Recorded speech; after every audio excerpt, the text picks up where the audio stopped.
Good evening, everybody. My name is Stephen Berkowitz. I'm with the firm Berkowitz and Associates. This evening is the second installment of a five-part series entitled Orchestrating Your Organization's Forces to Minimize the Effect of Delay on a Construction Project. I assume everybody who is signed on can see the social stream chat portion of the screen in the right hand side of their monitor, and you may feel free to ask questions or make comments throughout the webinar.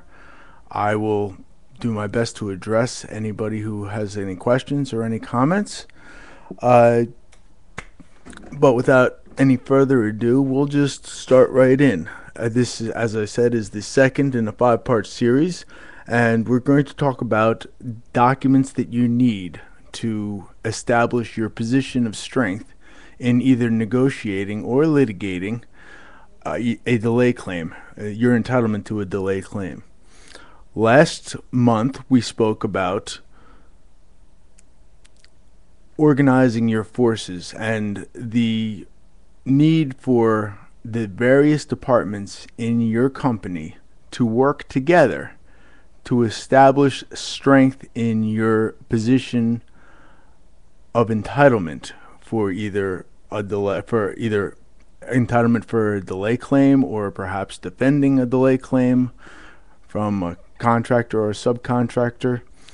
In any event, it's always important to be as well documented as possible. And we talked about how the documentation that you have can actually help you avoid getting into a confrontation or getting into litigation about your entitlement to the delay claim. Now, with regard to documents, there's a few things that I need to say. Documents, as I'm sure that you're aware, they're very, very important.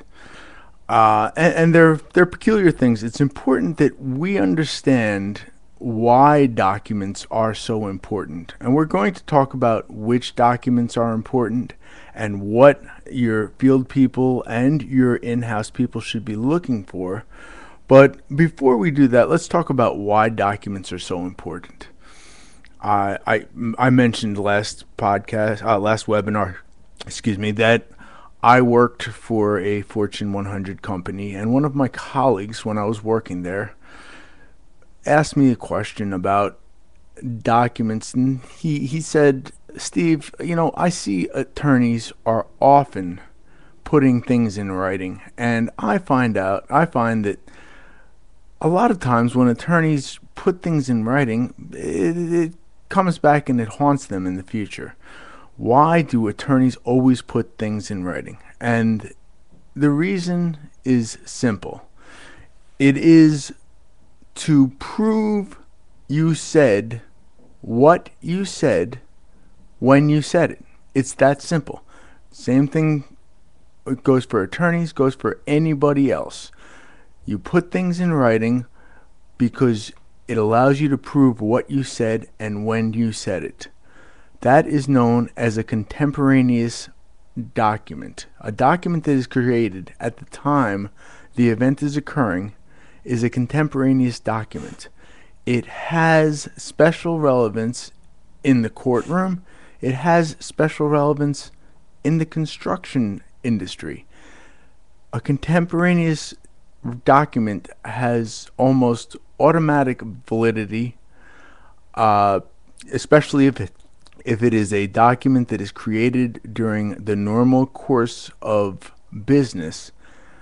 The person offering the document simply needs to say that he or she remembers drafting the document at the time the event was occurring, and that document will automatically have authenticity.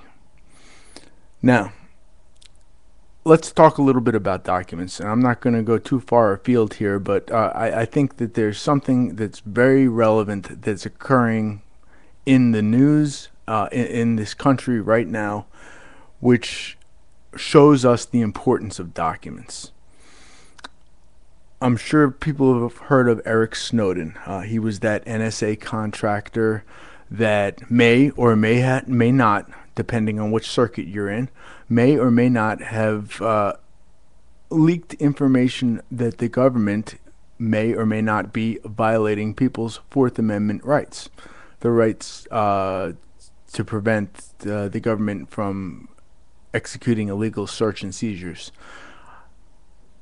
The New York court has held that what the government does is constitutional, and I believe the D.C. court has held that it's unconstitutional. That's why I say it may or may not be a violation of the Fourth Amendment rights.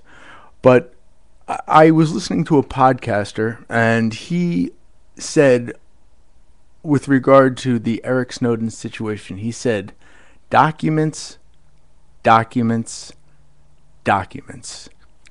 Documents change the whole equation.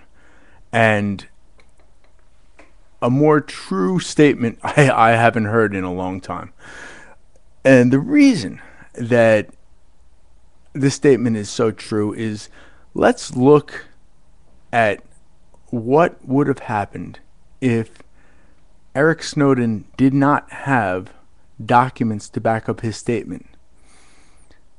People, the government would say, oh, no, we're not doing that. We're not collecting metadata on all billions of telephone conversations. We're not listening to anybody. Prove it. Go ahead, prove it. And up until what Eric Snowden did, it was impossible to prove. However, if we look at the way Eric Snowden released this information, he first made a statement about what the government was doing, and when the government denied that statement, then he released the documents to prove that the government was indeed doing what they denied they were doing. That action of releasing documents gave his story authenticity, and it obviously the government wasn't too happy about the documents that he released. He would then wait a few weeks and release some little more information. Well, the point I'm trying to make here is not an opinion on whether or not what the government does is constitutional, or whether or not Eric Snowden should be allowed to come back into the country without being prosecuted. The point that I'm making is that his actions show the strength of documents, and without documents, you wouldn't know who Eric Snowden is. But with the documents, he's able to prove what he wanted to prove, and obviously caused a great stir. Well, documents are equally as important in a construction project, and for precisely the same reason. You can go into court, you can go to an owner, you can go to a contractor and say, your actions have delayed the project, and this delay has cost me money.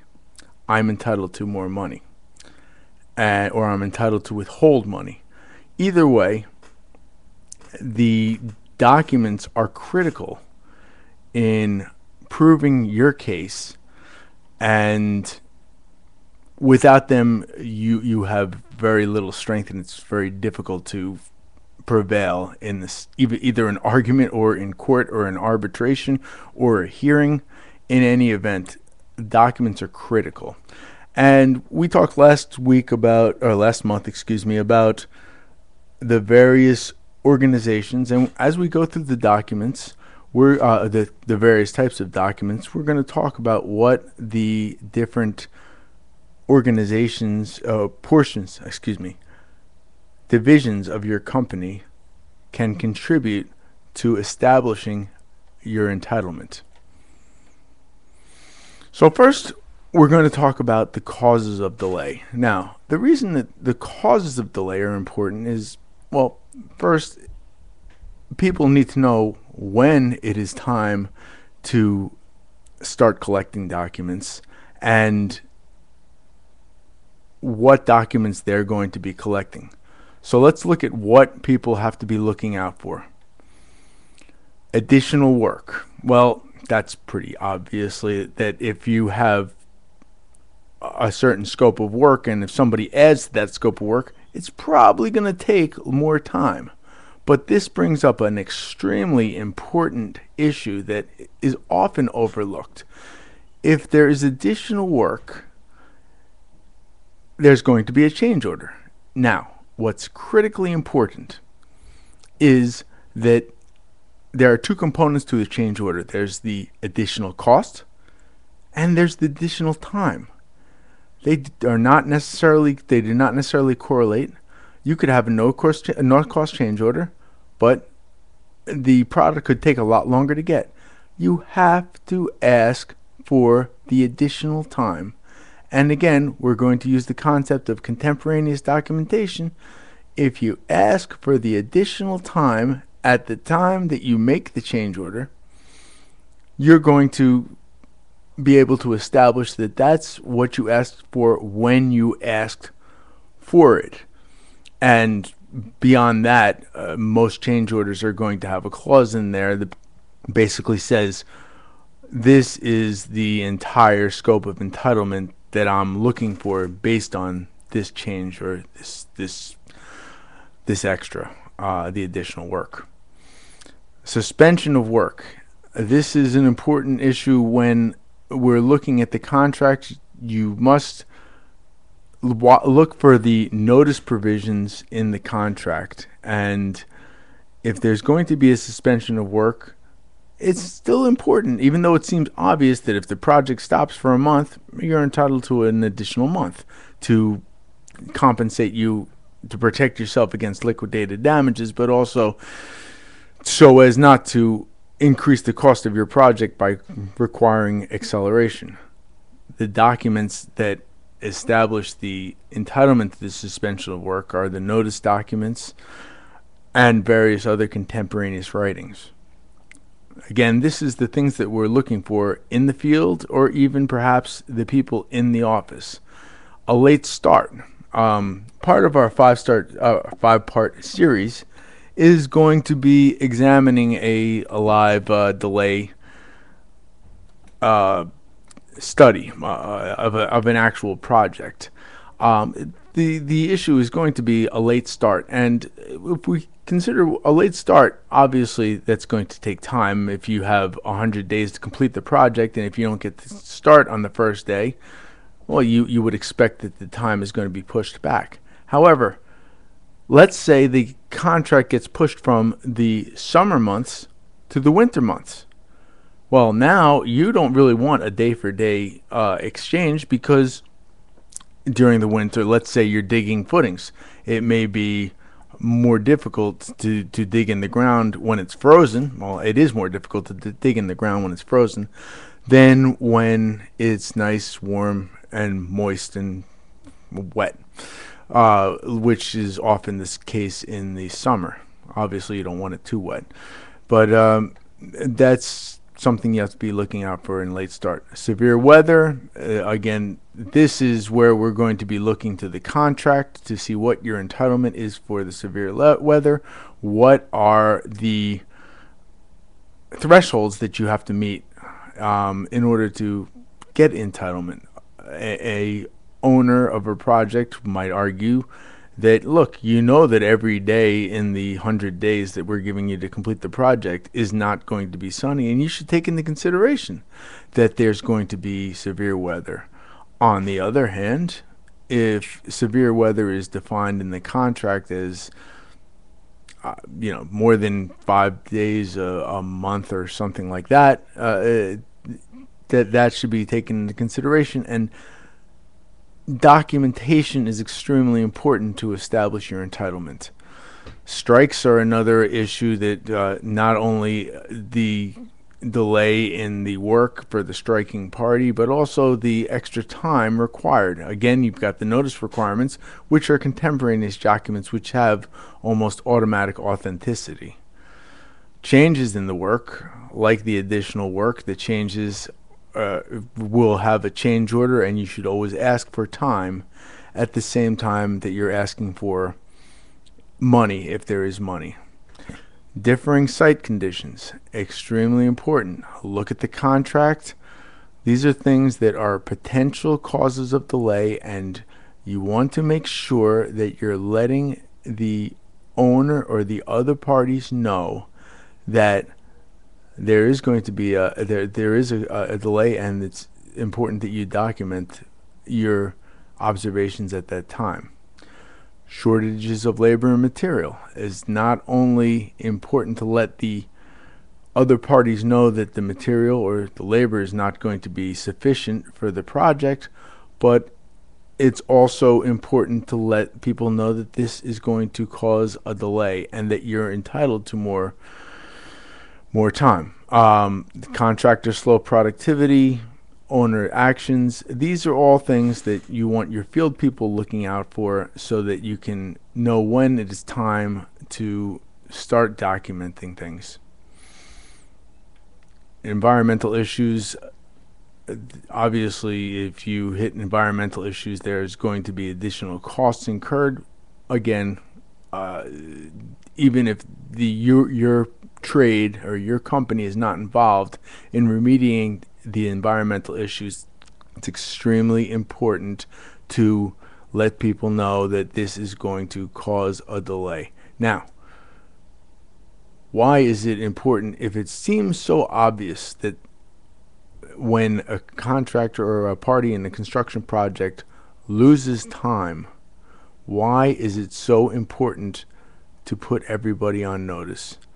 And I've had judges explain to me that the owner, if you don't give the notice as is required by the contract documents, in the form that's required by the contract documents, the owner quite simply can say, I was not aware that changing this wall, moving this socket from here to there, it was going to delay this project so much, or it was even going to cost money. And if I knew this was going to cause a delay, and that delay was going to cost money, I wouldn't have done it. That's why that clause is in the contract. The clause requiring you to give people notice when you're going to incur a delay or incur a cost. It's to put other parties on notice so they have the option. And it's very difficult to argue that a clause in a contract is irrelevant if the other side can give you a bona fide logical reason that they need the notice required by the contract. So we have trade interference, third-party problems, and I'm sure everybody's familiar with these things. And these are basically just examples of causes of delay. And these are things that people should be looking out for and should be thinking, beginning with the end in mind. When you're creating documents, you're always thinking, why am I doing this? And people do things if they understand why they're doing them. That's why it's important that you share this information, that the people understand the importance of documents. It's not just another task, another thing that people have to do. It is very critical. It's extremely critical. Now let's look at some of the effects of the delay. Seems pretty obvious, but we'll go through a list rather quickly. Acceleration. Obviously, if you still have to complete a project due to other reasons, like an event starting or some political requirements that a hospital be open at a certain time, contractors may endure acceleration. Again, if the schedule is not extended, it's important to give notice as required by the contract documents. Why? Because the owner would say, well, gee, if I knew that it was going to cost me extra money if I didn't extend the contract, I would have extended that contract. And therefore, the contractor is not entitled to any money for the acceleration because I didn't have the option as I was entitled to have per the contract. Lost productivity, when you have when there's a delay and you're required to accelerate or you're required to decelerate, your estimate, it's very difficult for you to have compliance with your estimate if the work is done in a manner different than you expected it to be done. Now, lost productivity can be something that your accounting people could observe in when they're doing their progress billings. You can see that there is lost productivity, and that's and a delay. It should be investigated, and documentation is the most important thing. Rescheduling is yet another effective delay. It's something that it can really hinder your productivity. Resequencing. Look, when you estimated the job, when the estimating department estimated the job, they expected to be able to do the work in the sequence that made sense to them, basically means and methods. And the contractor is entitled to means and methods. The resequencing is something that your field people should be aware of and should be giving notice that this could be a delay. Unabsorbed overhead expense, unabsorbed home office expenses. This is a typical expense, a damage that is often sought. So some courts allow it, some courts don't allow it, and we're going to talk about the documents that are going to be required in order to prove those home office expenses. The additional field office overhead. Obviously, if you have a trailer out there for longer than you expected, it's going to cost you more money than you had in your estimate. So that's another effect of the delay. Keeping electricity out there, your temporary heating, all this is additional things that you're going to incur in the field. Subcontractors' claims, you're going to have to deal with that. The people who are helping you complete the project are experiencing the same effects of the delay that you are. And when you see these things happening, you have to make sure that you're keeping the proper documents. And we're going to talk about what those documents are in the next slide. Liquidated damages. Again, with every change order, there's going to be two components. One, your entitlement to cost, but two, and equally as important, is your entitlement to time. Time not only to complete the work, but also time to allow the liquidated damages to take a longer time before they start tolling. Extended cost for labor and equipment. Obviously, if you're renting your equipment, if your labor is your biggest expense, or not, I can't say it's your biggest expense. Many times, labor is your biggest expense, and when your accounting people notice that your labor costs are going up, there's got to be a reason why, and you want to be able to make sure that you have the proper documentation to prove your entitlement to additional costs. Coordination problems, missing milestones, these are two other effects of delay. Now, let's quickly go through the categories of documents. This is the important part of the webinar, that we're going to be looking for what type of documents you need to collect and why you need to collect them. The transcript and the slides from this webinar are available. The Moment Group has their email address on the lower right hand corner of the slide. I have my email address on the lower left hand corner of the slide. You may email either one of us, and we'll be happy to give you the notes as well as the slides for your use. Or you can just copy down what I'm presenting right now. Okay, construction contract and purchase order. Well, this seems pretty obvious that this is an extremely important category of a document. When your in-house people are looking at the construction contract or the purchase orders, you're looking for notice requirements. You're looking for the times that you have to submit your notices. And we discussed why those times are critically important. There are clauses in the contract, and there's a reason for the clauses in the contract. So those time requirements and those notice requirements are most likely going to be enforced by a court.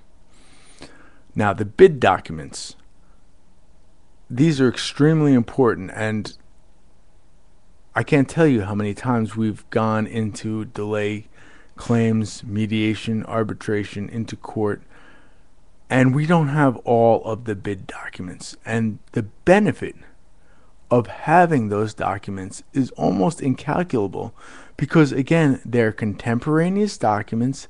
They show what the contractor was expecting to pay for the various portions of the project.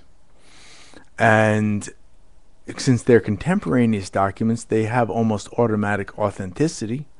So wouldn't it be great if after you bid the project, and if you're the successful bidder, all the estimating documents go into a folder and they're kept just in case that you need to prove at some time in the future how you estimated the job and prove that your estimate was reasonable. Again, the originals are always the best because they are contemporaneous documents. Scheduled data and devices. Sometimes, if scheduling isn't required by the specifications, there may come a need to use payment applications for scheduled data.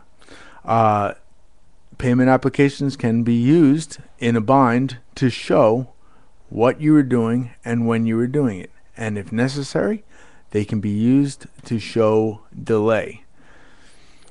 Daily project diaries. It's important that your field people who are keeping the daily project diaries know what is not required but is obviously going to be helpful in proving a delay claim. Needless to say, a daily project diary is just that. It's a daily diary, so it's a contemporaneous document. It's got automatic authenticity. But what do we need in here? I just listed a few things which I found to be helpful is subcontractors, when they're on the project, when they're not on the project, when they should be on the project, when there's work for the subcontractors to do, but they're not on the project. And of course, notification requirements and correspondences to establish that you did communicate with the subcontractors.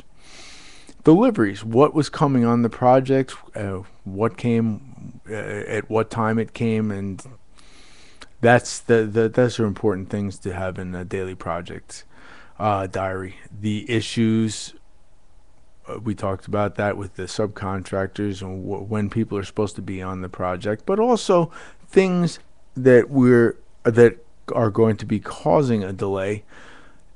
It's very helpful to have a record, a contemporaneous document of showing those issues. And as long as your project manager or your superintendent can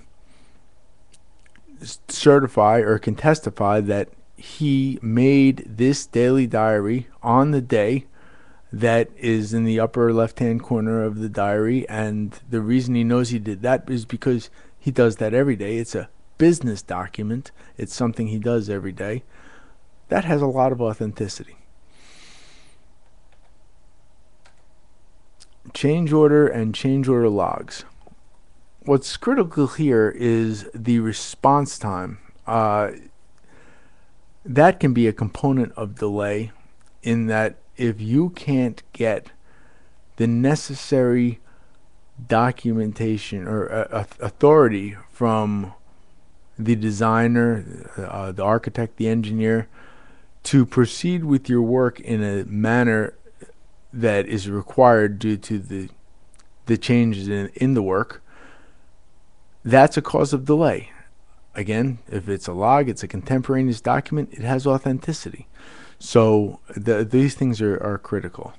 Plan specifications, shop drawings, requests for information, submittals, they all are pieces of the puzzle that should be kept, and they will go into your delay claim as well. Project correspondences. Now, people keep the project correspondences, but if it's a big project and if you have a lot of correspondences, it's worth the extra time to docket the correspondences. What's the subject? Keep them perhaps by subject. Have a docketing system so that you can tell what the issue is that the letter's about quickly. And this will allow you to categorize the letters and prepare them and make them usable tools when you're proving your entitlement to a delay. Job cost reports and estimates. These, again, are contemporaneous documents. They're critical to show what the difference is between your as planned and your as built scenarios.